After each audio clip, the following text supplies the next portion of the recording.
Psalm 11, verses 1 through 3, David writes this. He says, I have taken refuge in the Lord. How can you say to me, escape to the mountains like a bird? For look, the wicked string bows. They put their arrows on bowstrings to shoot from the shadows at the upright in heart. When the foundations are destroyed, what can the righteous do? David says that he took refuge in the Lord. Almost as if he's answering this question, how, David, do you deal with political strife? Well, I take refuge in the Lord. And refuge is an interesting word in the scriptures. It sort of means shelter or safety more broadly. Shelter or safety. But you might think of like political refugees. Somebody who isn't safe in their own country, of their own nationality for whatever reason. And so often they'll go to another country. We have many refugees here in the United States that we've opened up to allow them to come here to escape persecution of various kinds in the country of their birth, in the country of their citizenship. And so they actually go somewhere in order to be safe. And so that's sort of the connection to this idea of safety. But sort of in a biblical sense, to take refuge doesn't actually require that you go somewhere. And for David, we're going to see this in his life, that he actually doesn't go anywhere. He doesn't go to another nation. He doesn't go to Egypt and say, hey, can you guys provide me safety? Can I be a refugee here? He doesn't do that. He actually stays right at home and yet says, the Lord is my refuge. And so really refuge in this context need only mean the Lord is my safety. He is my protection. As if I were safe in another land, yet I am here where I belong, right? That he finds safety. And that's going to become important as we go on. Because if you look in the Psalm, David is faced with actually like a stay and fight or flee from battle type of situation. Like he either has to gather his troops and go and fight some issues that are happening within Israel, or he's going to need to run. And what's interesting is, as we get through this, we're going to see David chooses a third way when he takes refuge. He doesn't gather his troops and go fight. Neither does he run from the fight.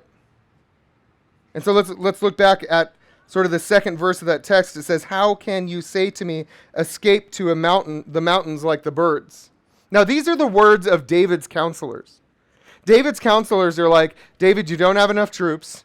You don't have enough followers. You don't have enough loyalty. He's actually dealing, likely, we don't always know the context of each psalm, but he's likely dealing here with like civil war type of conflict, uprising within his own country. Likely his own son wants his throne and is willing to kill him for it.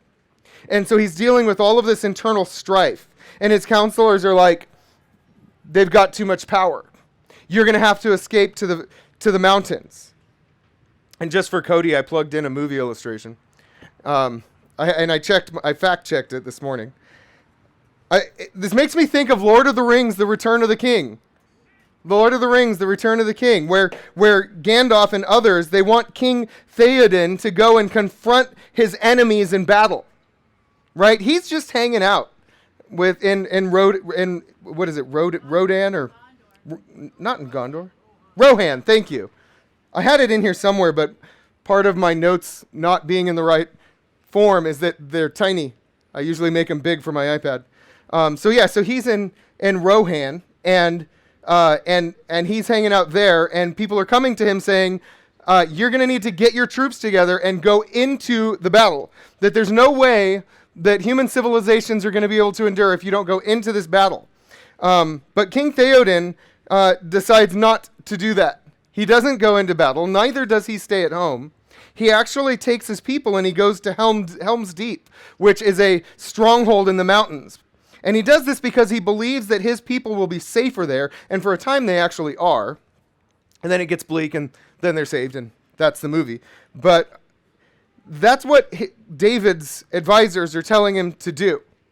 They're telling him, hey, look, the deck is stacked against you, and you're going to need to go to Helm's Deep. You're going to need to get on that mountain trail, and you're going to need to run, and you're going to need to hide in the hills. Otherwise, you and everyone loyal to you is going to be killed. Theoden really had three options. He could go on the offensive into battle. He could stay and wait for the enemy to come and destroy the city, or flee to the mountains. And he chose to flee, but David chose to stay. Look how it goes on in Psalm 11. For look, the wicked string bows. They put their arrows and bowstrings to shoot from the shadows at the upright in heart. This is the problem with staying home.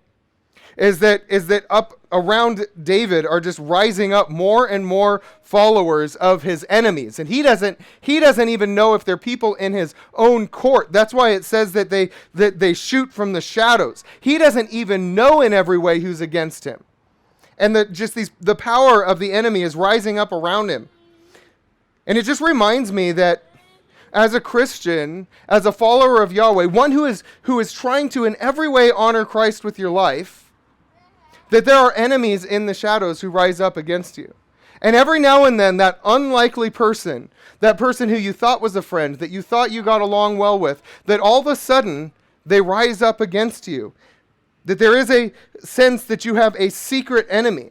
The Apostle Paul says in Ephesians 6 that we don't actually war against flesh and blood, that is against actual people, but against, he says, cosmic powers of darkness.